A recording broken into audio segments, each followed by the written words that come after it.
तो ये थ्योरम जो है वृत्त का पहला थ्योरम है। अभी जो वृत्त से संबंधित जितने पद हम लोग समझे वो इसीलिए कि जब जीवा का जिक्र होता है आप समझे जीवा क्या है, त्रिज्या कहे तो त्रिज्या क्या है। तो थ्योरम हमारा ये है कि वृत्त की बराबर जीवाएं केंद्र पर बराबर कोण अंतरित करती हैं। अंतरित करती हैं, बनाती हैं, ठीक है। अंतरित का मतलब बनाना। बराबर जीवाएं, अब जीवा कहेंगे तो आप समझ चुके हैं कि जीवा वैसे रेखाखंड है जो वृत्त के एक छोर से दूसरी छोर तक जाती है। तो पहले तो एक हम फिगर बनाए यहाँ, ठीक है। इसमें क्या किया, दो जीवा लिए, यहाँ ध्यान दीजिए, लिखना बंद कर दीजिए, बाद में लिखिए। ये आपका फिगर है वृत्त का, ये ओ लिखे हैं केंद्र। दो जीवा बनाए हैं पहले, ए बी और सी डी, और दोनों जीवा को देखिएगा, ए को मिला है ओ से और बी को मिला है ओ से। तो यहाँ पे कोण बना ना, ये कोण ए ओ बी बना, या इसको हम बी ओ ए लिख सकते हैं, कोण को ऐसे इंडिकेट करते हैं। फिर यहाँ सी डी था, सी को से मिलाया, फिर डी को से मिलाया, एक कोण बना हमारा सी ओ डी। असल में हमको साबित यही करना है कि ए ओ बी और सी ओ डी जो कोण है वो आपस में बराबर है, ये प्रूव करना है। तो पहले एक फिगर बना दी, और तब हम जब सॉल्यूशन देते हैं तो सबसे पहले लिखते हैं दिया है, जिसको किताबी भाषा में उत्पत्ति कहते हैं। आप दोनों में से कुछ भी लिख सकते हैं। हम बार बार कहते हैं कि ज्योमेट्री का सवाल जब सॉल्व करने के लिए आता है तो सवाल में जो दिया है वो लिखिए, जो सिद्ध करना है वो लिखिए, और जो कुछ अगर अलग से आप कोई काम किए हैं रचना के तहत उतना लिख लीजिएगा। तो 5 नंबर का सवाल में 2.5 नंबर मिल जाएगा, 2 नंबर। बात समझ रहे, ब्लैंक नहीं छोड़ना है, हर स्टेप पे नंबर मिलता है। तो हम दिया है या उत्पत्ति में लिखे कि एक वृत्त, और वृत्त को डिनोट करते हैं सी ओ आर से। सी मतलब सर्कल, ओ मतलब आपका केंद्र मानते हैं, और आर मतलब रेडियस, ठीक है। हम इसको लिखते हैं वर्ड में कि एक वृत्त सी है जिसका केंद्र ओ है और जिसकी त्रिज्या आर है।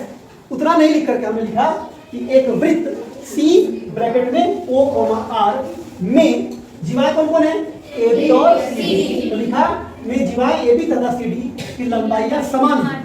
ये सवाल में दिया हुआ, हम नहीं कह रहे। जीवाएं समान लंबाई की हैं, ये बात कहाँ दे रहा है, सवाल में प्रश्न में दे रहा है। तो ये बात मैंने दिया है, मैं लिख दिया।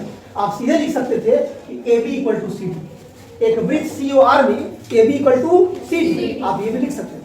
लेकिन हमने स्टेटमेंट पूरा लिखा, फिर लिखा कि सिद्ध करना है, प्रमाणित करना है। क्या प्रूफ करना है कि कोण ए ओ बी बराबर कोण सी ओ डी। जीवाएं जो है वो समान कोण अंतरित कर रही हैं, मतलब कोण ए ओ बी बराबर कोण सी ओ डी। अब भाई इन दोनों, ये त्रिभुज बन रहा है ना भाई, ये त्रिभुज है कि चतुर्भुज है, ए ओ बी त्रिभुज की चतुर्भुज। त्रिभुज में कितनी भुजा है, कई बार पूछ चुका। त्रिभुज में कितने कोण, अभी भी पीछे वाले लोग नहीं बोल रहे, बोल रहे लोग। और त्रिभुज के तीनों कोण का योग कितना होता है, अच्छा त्रिभुज के 4 कोण का योग। चतुर्भुज में कितनी भुजाएं, चतुर्भुज में कितने कोण, चतुर्भुज में कितने शीर्ष, त्रिभुज में कितने शीर्ष, 3। तो ये दोनों त्रिभुज है, ठीक है। इन दोनों त्रिभुज का ये कोण बराबर तभी हो सकता है जब हम त्रिभुज को सर्वांगसम साबित कर दें। क्या साबित कर दें, कॉन्ग्रुएंट कर दें उसको। नहीं, तो हम वही काम कर रहे हैं कि दो त्रिभुज लिए, त्रिभुज ए ओ बी तथा त्रिभुज सी ओ डी।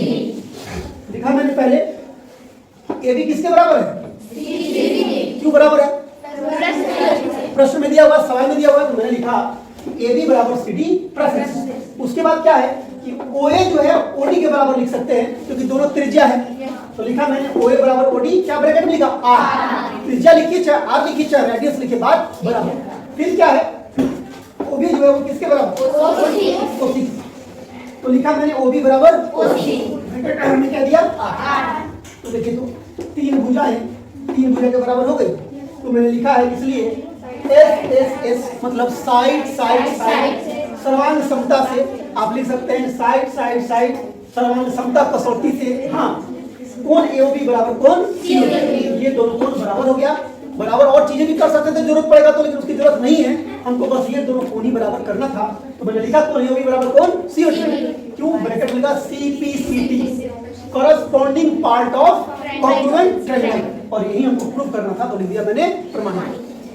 आपके फाइनल एग्जाम में वृत्त से संबंधित एक सवाल पक्का रहेगा, और ये 4-5 थ्योरम हम लोग पढ़ेंगे इसमें, उसमें से एक तो जरूर रहेगा, ठीक है। और इसी पे फोकस करके, इसी से कंसर्न समझिए। 10th में भी सर्किल में चैप्टर पढ़ना है और बहुत सारी चीजें काम आएंगी इसमें।